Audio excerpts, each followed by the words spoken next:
Didn't see you come in, man. Sorry about that. Come on in, yeah. Welcome back to the house. It never sleeps.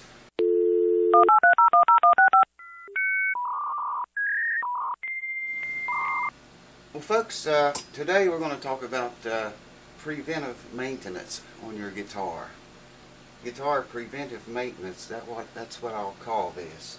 Probably something like that. There's a lot of little things that you can just watch and keep an eye on it and monitor it, and it'll save you a lot of headache in the long run.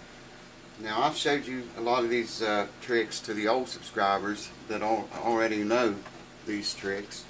This guitar's got a lot of dust on it. It needs played. Yeah, clean your guitar now and then. You know, get some good polish, wipe it down, buff it, rub it out good. Keep it clean, baby. I always wash my hands before I ever pick a guitar up. I showed you already many times how to check if your bridge is pulled up and your eyes are no good like mine. You old subscribers are probably tired of seeing this, but the new ones don't know, might not know it. Check your bridge, make sure it's on there and not pulled up. You can take a piece of paper with the strings up to tension and just go around everywhere on the back of that bridge. There's no need to check the front because it usually doesn't pull up, you know, on this front side. Usually that's the last place it pulls up. The first place usually are these corners or back here, and you can see this one is not moved. So that's one thing that you can monitor and watch pretty closely, and you know, get on it. If you see that thing pulling up, do something about it. Then don't wait till it pulls off or pulls your top up, makes a big belly or whatever. Guitar keys, tuning machine heads, check those. Stick a screwdriver on there, make sure that all of these screws are tight. Check the button keys as well. These little keys right here in your buttons, check every one of those, make sure they're tight. Don't over tighten those. If you tighten these button keys too tight, it makes your key harder to turn. You just want it snug, not even snug, just enough to where there's no play there. If you got your strings off and you have these nuts on your pegs, check those. They work loose a lot of times, and be very careful here. If you over tighten those, you're going to crack your finish. You don't want it loose and vibrating and flopping around, making rattling noises, crap like that. You don't want that. But you do want them snug so they don't vibrate and rattle and make noise. Very important. There's a lot that goes on with those machine heads, you know, and they're used to pretty much every time you get your guitar out, you use those.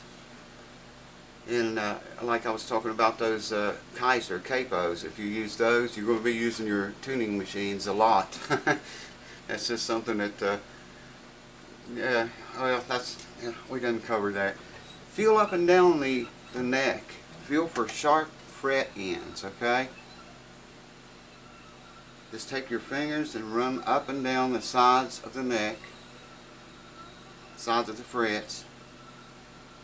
You should not feel any sharp fret ends in either direction.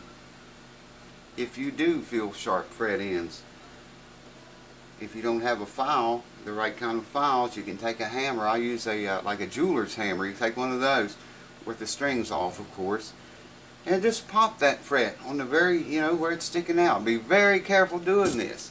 Maybe I shouldn't tell you that. If you're not experienced, you might not want to try it, but maybe ahead just to take a file to it. But yeah, check for sharp fret ends, and if you have any, it might be better if you decided how you took care of it.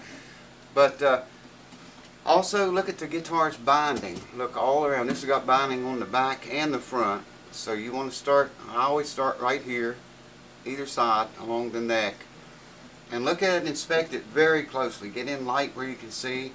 Look for any separations or any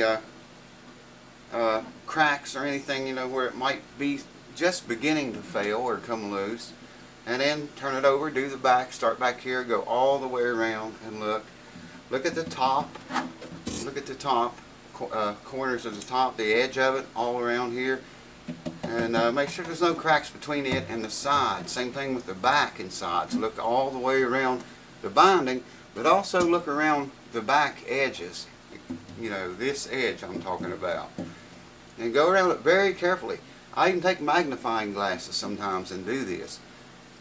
And check for you know, any separation or any cracks or anywhere that's not sealed, because if you have an area like that and it's cracked, the elements and skin oil and this crap is going to get in there eventually. That crack is going to grow and get bigger and probably come unglued more.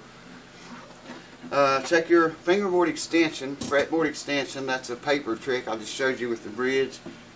Run that paper all around that fretboard extension. Make sure it's glued down tight to the top.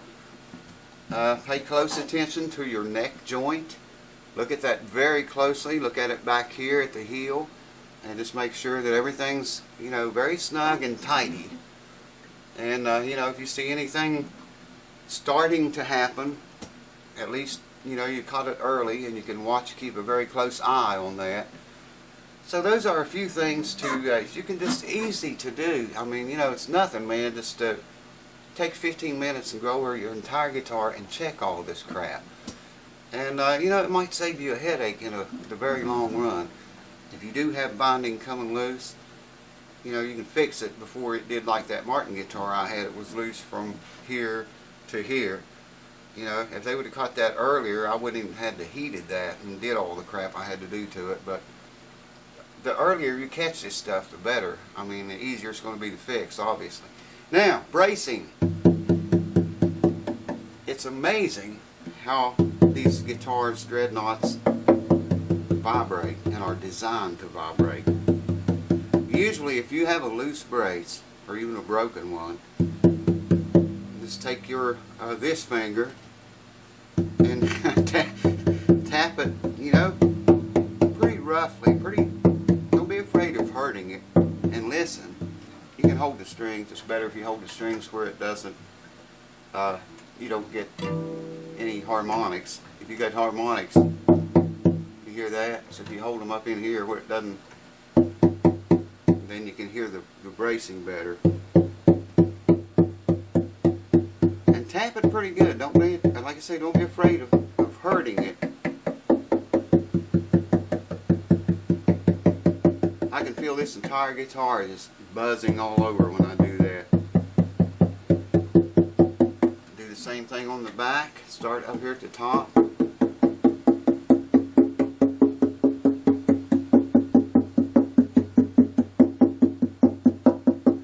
9 times out of 10, if you have a loose brace or a broken brace, you're going to hear it by doing this. And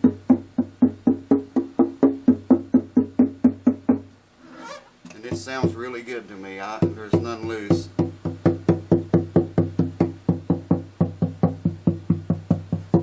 Very good. No braces loose. I like that. But that's a good way to check it, and it's a good way to you know, check it without visually inspecting it, getting in a sound hole with an endoscope or a mirrors and light or however. So I can't think of anything right offhand, anything else. But I hope those are a few tips that will help you maybe catch things that are happening to your guitar before they get so bad and really expensive to fix. Just preventive maintenance. You know, it only takes 15 minutes. Do it, I don't know, every 3 months, once or twice every 3 months, and I think you'll be a lot happier camper. I hope these tips help you and give you some ideas, and I'll see you soon again. Cheers to you. Cue ball. A lot of y'all been asking me about her. She's well. She's doing fine. She was shaken up from the flood, as we all were. But I promise to get you a cue ball fix. For those of you that want a cue ball fix, stay tuned. I'm going to get you one. Cheers. I'll see you very soon.